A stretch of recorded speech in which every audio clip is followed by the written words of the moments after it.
Good morning बच्चों। Last video के अंदर हमने आपकी इंग्लिश की बुक हनीकॉम्ब का एक पोएम थी चिवी, वो मैंने आपको कंप्लीट करवाई थी लास्ट वीडियो में। और आज इस वीडियो के अंदर मैं आपको चैप्टर नंबर 5 स्टार्ट करवाऊंगी, जिसका नाम है क्वालिटी। ठीक है, तो आज ये चैप्टर हम स्टार्ट करेंगे, चैप्टर नंबर 5। तो बिफोर यू रीड स्टार्ट करते हैं। Can a shoe maker be called an artist? क्या एक शू मेकर मीन्स जो मोची होते हैं, तो क्या एक शू मेकर को आर्टिस्ट कहा जा सकता है, कलाकार कहा जा सकता है? यस, हाँ।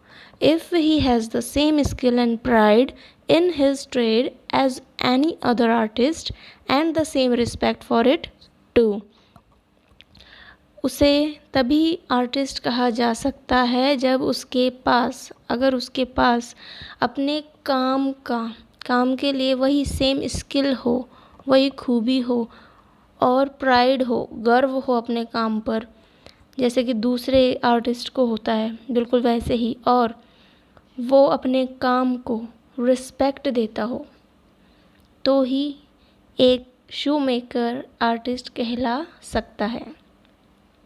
Mister Gessler, a German shoemaker settled in London, is a perfect artist.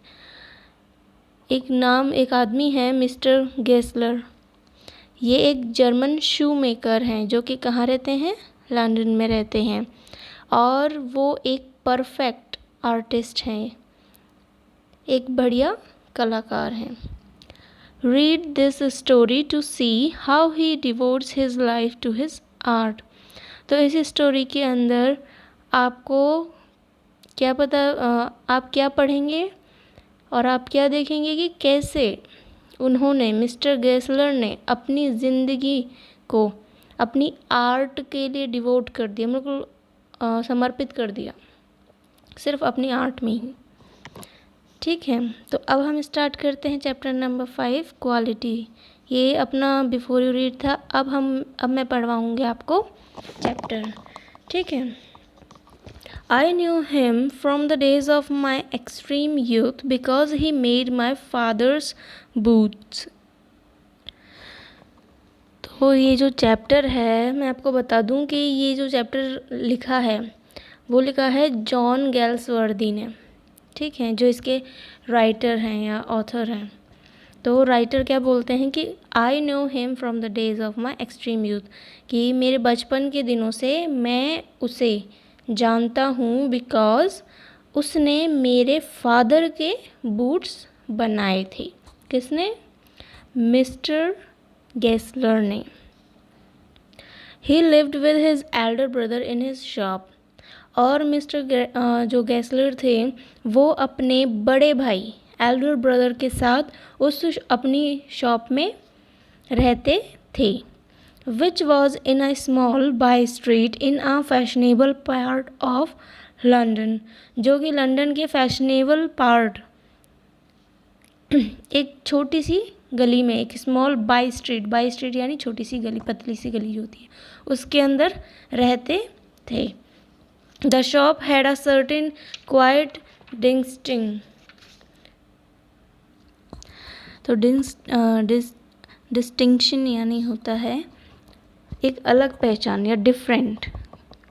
और the shop had a certain quite distinction, मतलब उनकी जो दुकान थी उस इलाके में उसकी एक अलग पहचान थी। There was no sign upon it other than the name of the Gessler brothers. उसके ऊपर गैसलर ब्रदर्स के अलावा कुछ भी नहीं लिखा हुआ था। उसका जो बोर्ड लगा हुआ था उस पर क्या लिखा हुआ था? Gessler Brothers. And in the window a few pairs of boots, और उसकी विंडोज़ में कुछ जोड़ी, जैसे आप देखते होंगे कोई शू, आप जूते खरीदने जाते हैं तो एक कांच के पीछे की साइड, बाहर की साइड दिखते हैं जो चलते फिरते लोगों को, ऐसे बूट से सजा के रखे हुए होते हैं स्पेशली विंडो पर। तो वैसे ही उनके विंडो के ऊपर कुछ पेयर्स थे बूट्स के जो रखे हुए थे। He made only what was order, और मिस्टर गेस्लर वही बूट्स बनाया करते थे जिनका ऑर्डर उनके पास आता था। And what he made never fail to fit, और जो भी वो बनाते थे कभी भी गलत नहीं होता था, मीन्स हमेशा फिट ही आते थे। जिस भी साइज़ के जो भी ऑर्डर देख जाता था सब कोई भी मतलब कभी भी गलत बूट्स उनसे बने ही नहीं, एकदम परफेक्ट बनाते थे वो। To make boots, such boots as he made seemed to me then and still seems to me mysterious and wonderful. To make boots means जूते बनाना, such boots as he made और जो वो जैसे जूते बनाता था वो, seemed to me then उस टाइम पर भी and still seem to me और आज भी मुझे कैसे लगते हैं, मिस्टीरियस लगते हैं। मीन्स मतलब जैसे उनके पीछे कोई मिस्ट्री छुपी हो, रहस्य छुपा हो, सीक्रेट छुपा हुआ हो, और वंडरफुल और बिल्कुल शानदार। आई remember well my shy remarks one day while stretching out to him my youthful foot. I remember well my shy remarks, तो मुझे मेरी वो शाय यानी शर्माना या शर्मीली, रिमार्क्स आप जानते हो किसी को किसी के बारे में कहना, कुछ कमेंट करना, उसे कहते हैं रिमार्क्स। तो जो शर्मीला जो रिमार्क जो उन्होंने दिया था वो आज वो बताते हैं कि मुझे वो अच्छी तरह से याद है। एक दिन one day while stretching out to him my youthful foot, एक दिन जो मैंने अपना यूथफुल फुट यानी पंजा, अपना पैर जो था उसको स्ट्रेच करते आगे बढ़ाते हुए उनको जब दिखाया था, उस टाइम पर जो मैंने जो शाय रिमार्क उनको कहा था वो मुझे आज भी याद है। Isn't it awfully hard to do Mister Gessler, और वो क्या कमेंट था, Isn't it awfully hard to Mister Gessler, तो क्या ये करना बहुत ज़्यादा हार्ड नहीं है मिस्टर गेस्लर, उन्होंने ये कमेंट किया था। एंड हिज आंसर, और मिस्टर गेस्लर ने क्या आंसर दिया था, given with a sudden smile from out of the redness of his beard, और उन्होंने जो उत्तर दिया था अपनी जो लाल दाढ़ी थी उससे एकदम स्माइल पास करते हुए क्या जवाब दिया था, आइड इज एन आर्टेड, ये एक कला है।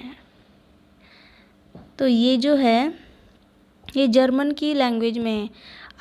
आई डी यानी इट होता है, और ART यानी यहाँ पे आर्ट के लिए कहा गया है।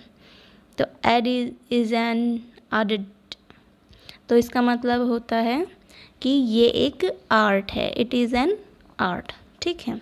तो उन्होंने मिस्टर गैसलर ने ये जवाब दिया था। It was not possible to go to him very often, his boots lasted terribly. तो राइटर ये बताते हैं कि उसके पास जाना पॉसिबल नहीं हुआ करता था, क्योंकि हिज बूट्स लास्टेड टेरिबली, क्योंकि उसके जो बूट्स थे वो बहुत ज़्यादा चलते थे। हैविंग समथिंग, ये देखिए इसकी shop, having something beyond the temporary, जो बल्कि जो टेम्प्ररी बूट्स होते थे ना, अच्छे से अच्छे बूट्स भी होते थे, उनसे भी ज़्यादा चलते थे। Some essence of boot stitches into them, जैसे कि उन्होंने गारंटी से, जैसे कहते हैं ना लॉन्ग लास्टिंग, हमेशा जिंदा रहे वो बूट्स, इस टाइप से उसमें सिल दिया हो कुछ। स्टिच्ड यानी सुई धागे से अपन जो स्टिच करते हैं, ठीक है।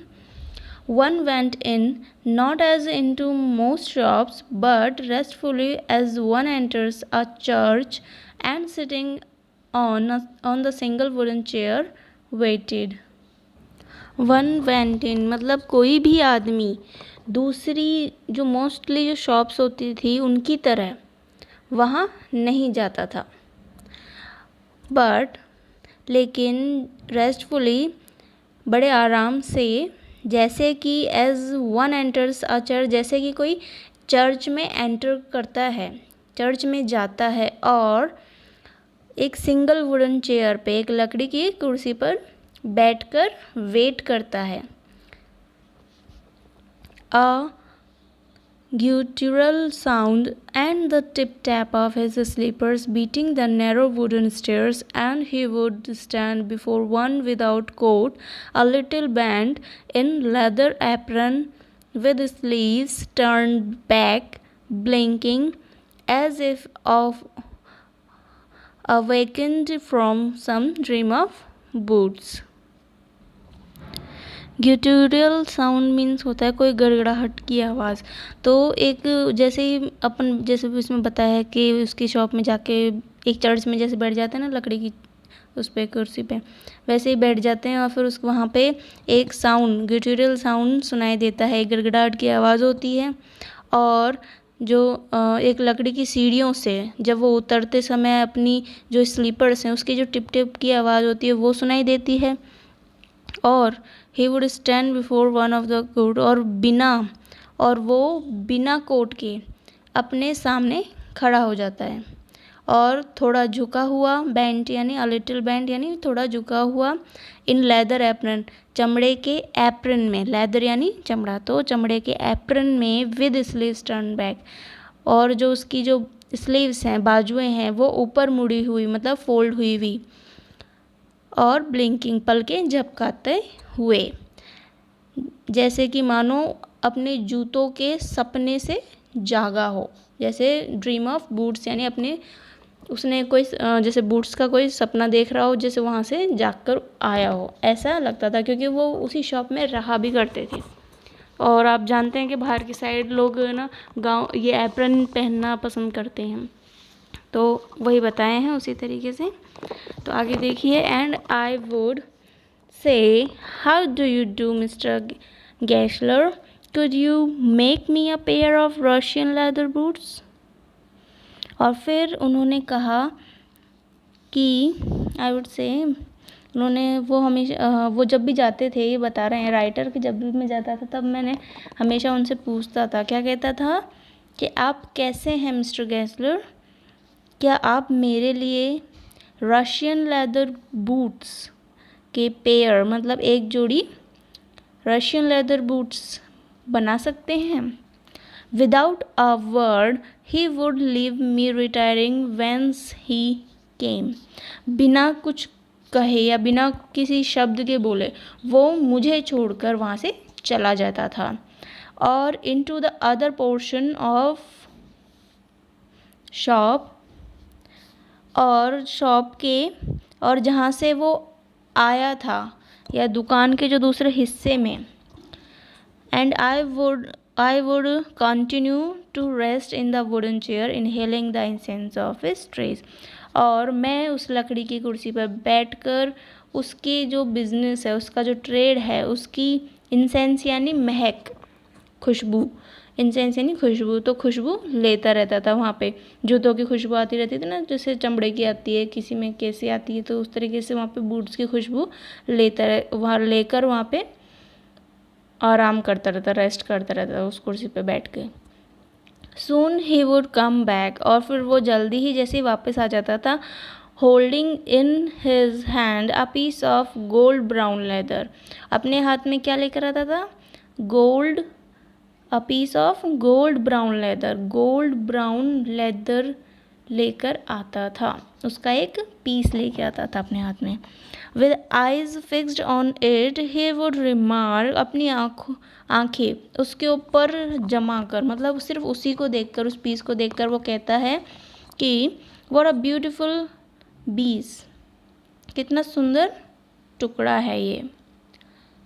अब इसमें देखिए ये भी जर्मन लैंग्वेज में ही हैं कुछ वर्ड्स, स्पेशली जो मिस्टर गैसलर कह रहे हैं वो सारे वर्ड्स जो हैं वो मोस्टली वर्ड्स जर्मन के यूज़ किए गए हैं। अब इसमें व्हाट अ ब्यूटीफुल बीस का है, ठीक है, तो इसका मतलब होता है व्हाट अ ब्यूटीफुल पीस।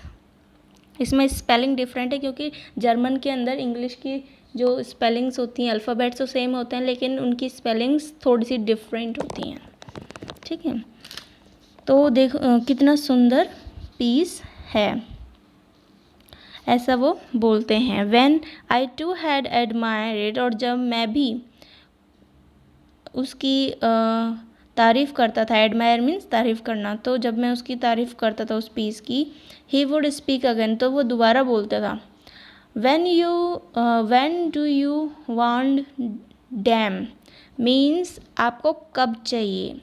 यहाँ वांड यानी वांट है, WANT होता है इंग्लिश के अंदर, तो जर्मन के अंदर WAND वांड होता है, वांड। और दैम THEM दैम होता है, तो यहाँ पे जर्मन में DEM डैम होता है। तो when do you want them, तो आपको ये सब ये जो पेयर है वो कब चाहिए, वो ऐसे पूछता है। एंड आई वुड आंसर, और फिर मैं जवाब देता हूँ, oh as soon as you conveniently can, कि जितना जल्दी आप आसानी से दे सकते हैं उतनी जल्दी मैं लेना चाहूँगा। एंड ही वुड से, और फिर मिस्टर गेस्लर कहते हैं, टुमारो फॉरडनाइट मीन्स कल से, टुमारो फॉरडनाइट, फॉरडनाइट मीन्स होता है 15 डेज बाद,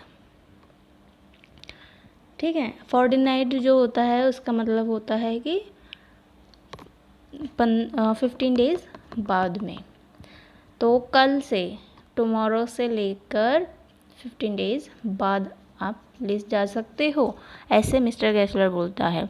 और if he were his Elder brother, और जो उसका बड़ा भाई होता उसकी जगह पे, मिस्टर गेस्लर की जगह पे, तो फिर वो क्या कहता कि आई विल आस्क माई ब्रूडर, तो वो जो उसका बड़ा भाई है वो तो बल्कि ये और बोलता कि मैं अपने भाई से पूछूंगा कि वो कब बना के देगा, क्योंकि मिस्टर गेस्लर फेमस थे, उनके भाई के साथ तो वो शॉप चलाते थे, लेकिन जूते बनाता कौन था, मिस्टर गेस्लर ही बनाते थे, ठीक है, इसीलिए।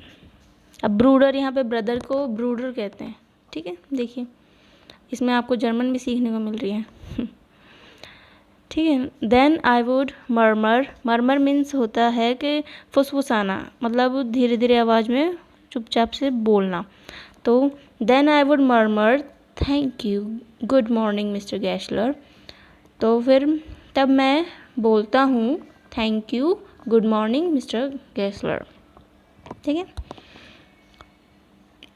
Good morning he would reply, और उनका वो भी रिप्लाई में गुड मॉर्निंग बोलते हैं, still looking at the leather in his hand, और वो उस पर ध्यान नहीं देते हैं और राइटर पे, बल्कि उनके हाथ में जो पीस होता है लेदर का, बस उसको देखते हुए रिप्लाई गुड मॉर्निंग कह देते हैं।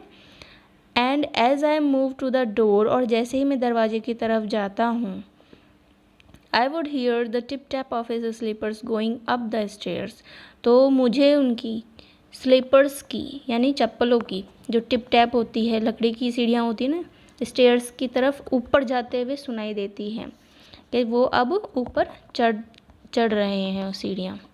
To his dream of woods, उसके जूतों के ड्रीम में जाते हुए, जो उसका घर है यहाँ पे वो उसको ड्रीम बता रहे हैं कि उनका घर है ना वो उसको ड्रीम है, तो वहाँ से आते हैं मतलब वो ड्रीम से आ रहे हैं, और वहीं पे जाते हैं तो इसका मतलब वो ड्रीम में जा रहे हैं, ठीक है।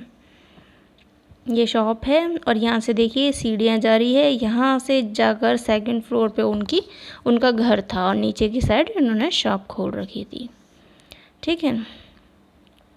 I can not forget that day on which I had occasion to say to him Mister Gessler that last pair of woods cracked you know, तो राइटर बोलते हैं कि मैं उस दिन को कभी नहीं भूल सकता जब मुझे उसे ये कहने का मौका मिला, विच आई हैड ओकेजन यानी मौका, to say to him Mister Gessler, जो लास्ट पेयर था वो बूट्स का, आप जानते हैं कि उसमें वो जो बूट्स थे, जो पेयर था वो क्रेक्ड हो गया है, मीन्स चरमराने लगा है।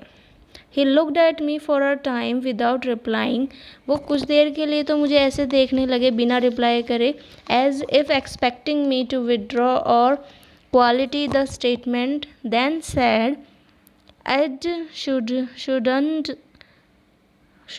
have great, तो फिर वो क्या बोलते हैं, तो कुछ देर तक तो वो जवाब ही नहीं देते इस बात का कि उनके उसमें वो कमी निकालने का उनको राइटर को मौका मिल गया था। तो इस बात को जैसे ही सुना मिस्टर गेसलर ने, तो वो पहले तो कुछ बोले नहीं, है ना, और फिर बाद में ये एक्सपेक्ट कर रहे थे, मतलब इनको ये उम्मीद थी, आशा थी कि जो राइटर बोलते हैं कि वो ऐसा सोच रहे थे कि मैं अपने जो शब्द हैं वो वापस ले लूँ या उनसे सॉरी मांग लूँ कि भी मुझसे गलती हो गई, आपके शूज़ तो अच्छे होते हैं, वो शायद मेरी वजह से ही टूटे होंगे या इस टाइप से, या फिर उसमें उनकी जो उसको क्वालिफाई करूँ, मतलब कि अपनी जो शब्द हैं उसको सही करूँ, या तो सॉरी मांगूँ या फिर उनको सही करके उनकी तारीफ़ में कहूँ। तब फिर थोड़ी देर बाद देन सैड, फिर उन्होंने कहा कि I had shouldn't Dave great, मीन्स वो आवाज़ नहीं कर सकता। क्रिक्ड यानी होता है वो चरमराना, जो चरमराहट की आवाज़ होती है ना, चरमराना जैसे क्रिक्ड अपन ने देखा था इंग्लिश में वर्ड, तो चरमराहट यानी कि वो चरमराने की आवाज़ जो करते हैं लेदर के बूट्स, वो वाली बात है। तो यहाँ पे ग्रीक्ड कहते हैं उसको जर्मन में। तो वो आईडी आपको पता ही है, इट को कहते हैं। तो इट शुड नॉट हैव ग्रेक्ड, कि वो आवाज़ नहीं कर सकते हैं। It did I am afraid, उसने आवाज़ की, अफ्रेड यानी डरना, तो मैं डर गया, यही सोच के उसने आवाज़ की, इसी वजह से मैं डर गया। You got them wet before they found themselves, तुमने उन्हें भिगो दिया होगा। तो यहाँ पे ये कौन बोल रहा है, यहाँ मिस्टर गेसलर कह रहे हैं कि यू गॉट डैम वैड यानी वेट, WET वेट यानी गीला। तो यू गॉड यानी GOD का मतलब होता है got. You got wet, you got them wet before they found themselves. तो इसका मतलब है कि तुमने उन्हें वेट कर दिया होगा, गीला कर दिया होगा, भिगो दिया होगा। आई डोंट थिंक सो, फिर राइटर बोलते हैं कि मुझे तो ऐसा नहीं लगता। At that he lowered his eyes as if hunting for memory of those boots, and I felt sorry I had mentioned this grave thing. So send them back, he said, I will look at them. तो फिर at that he lowered his eyes, और अंत में उन्होंने, mister Gessler ने अपनी आंखें नीचे कर दी, जैसे कि वह उन जूतों के बारे में याद करने की कोशिश कर रहे हों। And I felt sorry I had mentioned this grave thing, और मुझे इस तरह की बातें करने पर बहुत ज़्यादा सॉरी फील हुआ, मीन्स बहुत अफसोस हुआ। सेंड देम बैक यानी सेंड मीन्स होता है सेंड, इंग्लिश का वर्ड होता है ना SEND, सेंड यानी भेजना। तो जर्मन में उसको जेंड कहते हैं, जेंड DEM डैम यानी डैम, उनको बैक यानी वापस, तो उन्हें वापस भेज दो, उसने बोला, मिस्टर गेसलर ने कहा उन्हें वापस भेज दो, send them back. I will look at them, मैं उन्हें देख लूँगा। ज़ूम बूट्स ही कंटिन्यूड स्लोली, और फिर वो धीरे धीरे कंटिन्यूली बोलते रहिए कि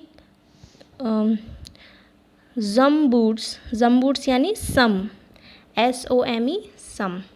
यहाँ पे S जहाँ पे अपने शब्द आता है वहाँ पे जर्मन के अंदर Z आता है। जैसे आपने देखा सैंड SEND होती है, लेकिन उसने क्या लिखा ZEND जेंड। ऐसे ही यहाँ पे सम का उन्होंने जम का है, जम बूट्स, ठीक है। तो कुछ बूट्स, कुछ जूते, ही continued slowly, are bad from birth यानी मतलब कि जो शुरू से पैदाइशी तो जूते कौन से होते हैं, मीन्स जो शुरू में बने हुए हों, शुरू से बने हुए हों। तो सम बूट्स यानी कुछ जूते तो शुरू से ही खराब होते हैं। If I can do nothing with them I take them off your bill, और अगर मैं उनका कुछ नहीं कर सका, यहाँ पे नॉडिंग यानी नथिंग है, और विड अपना WITH होता है ना, विद, वो जर्मन में विडो कहलाता है, और डैम यानी दैम। तो if I can do nothing with them, अगर मैं उनका कुछ नहीं कर सका तो I take them off your bill, तो मैं उसके जो पैसे हैं वो आपको आपके बिल से वापस कर दूँगा, मीन्स उनको वापस दे दूँगा, रिटर्न कर दूँगा। ठीक है, तो हम यहीं तक पढ़ लेते हैं। ठीक है, इसके आगे की जो स्टोरी है वो मैं आपको नेक्स्ट वीडियो के अंदर पढ़ाऊँगी, और अभी मैं आपको कुछ हार्ड वर्ड्स लिखवा देती हूँ इस चैप्टर के। ठीक है, ये देखिए, क्वालिटी, चैप्टर नंबर 5 क्वालिटी, मैंने अपने रजिस्टर में लिखा है, मैं आपको बताती जाती हूँ, स्पेलिंग भी बता देती हूँ। अगर कोई प्रॉब्लम आती है मेरे अकॉर्डिंग मुझे लगे जहाँ पे, मैं आपको स्पेलिंग भी बताती जाऊँगी, आप इन्हें लिखते जाइए इन हार्ड वर्ड्स को। ओके, तो फर्स्ट है अपना डिस्टिंक्शन। डिस्टिंक्शन होता है डिफरेंस। डिस्टिंक्शन की स्पेलिंग है DISTINCTION, distinction. Distinction means difference. Second है mysterious, MYSTERIOUS, mysterious means strange, STRANGE, strange या फिर अननोन। थर्ड है अपना इनहेलिंग, INHALING, इनहेलिंग। इनहेलिंग का मतलब होता है ब्रीथ इन, अंदर की तरफ सांस लेना। ठीक है, ब्रीथ इन। फोर्थ है मरमर, MUR। मरमर मीन्स होता है to speak softly, to speak softly मतलब बहुत सॉफ्टली बोलना, स्पीक। ओके, फिफ्थ है इन्फीरियर। इन्फीरियर, INFERIOR, इन्फीरियर का मतलब होता है लोअर, LOWER, लोअर। सिक्स्थ है अपना कंटेम्प्ट, CONTEMPT, कंटेम्प्ट मीन्स होता है मॉकरी, मॉकरी। ठीक है, MOCKERY, मॉकरी। और उसके आगे है अपना सेवेंथ है जेन्युइनली। जेन्युइनली मीन्स होता है रियली, मतलब वास्तव में। और इंडीड, इंडीड का मीन्स भी रियली ही होता है और जेन्युइनली होता है। ठीक है, तो जेन्युइनली की मैं स्पेलिंग बोल देती हूँ, GENUINELY, जेन्युइनली। एट्थ है अपना बिटर, BITTER, बिटर यानी हार्ड, HARD, हार्ड। और नाइन्थ है अपना स्पेंडिडली, स्पेंडिडली, SPENDIDLY, स्पेंडिडली मीन्स होता है एक्सीलेंट, मतलब बहुत शानदार, एक्सीलेंट। टेंथ है अपना स्टार्व्ड, STARVED, स्टार्व्ड। स्टार्व्ड का मतलब होता है डाई, लैक ऑफ फूड और हंगर, मीन्स स्टार्व यानी भूख से मरना, या फिर खाने की कमी की वजह से मरना, या फिर भूख से मरना। ठीक है, तो ये पूरे चैप्टर के हार्ड वर्ड्स हैं जो मैंने आपको कराए हैं 10, और बाकी के इसके जो चैप्टर बचा हुआ है वो, और उसके बाद जो क्वेश्चन आंसर हैं इस चैप्टर के, मैं आपको नेक्स्ट वीडियोस में कंप्लीट करवाऊंगी। और आपको क्या करना है, आपको ये हार्ड वर्ड्स और ये चैप्टर स्टार्ट करके हार्ड वर्ड्स कंप्लीट करने हैं। ठीक है, नेक्स्ट वीडियोस में मैं आपको कंप्लीट करवा दूंगी। ठीक है, ओके, थैंक यू।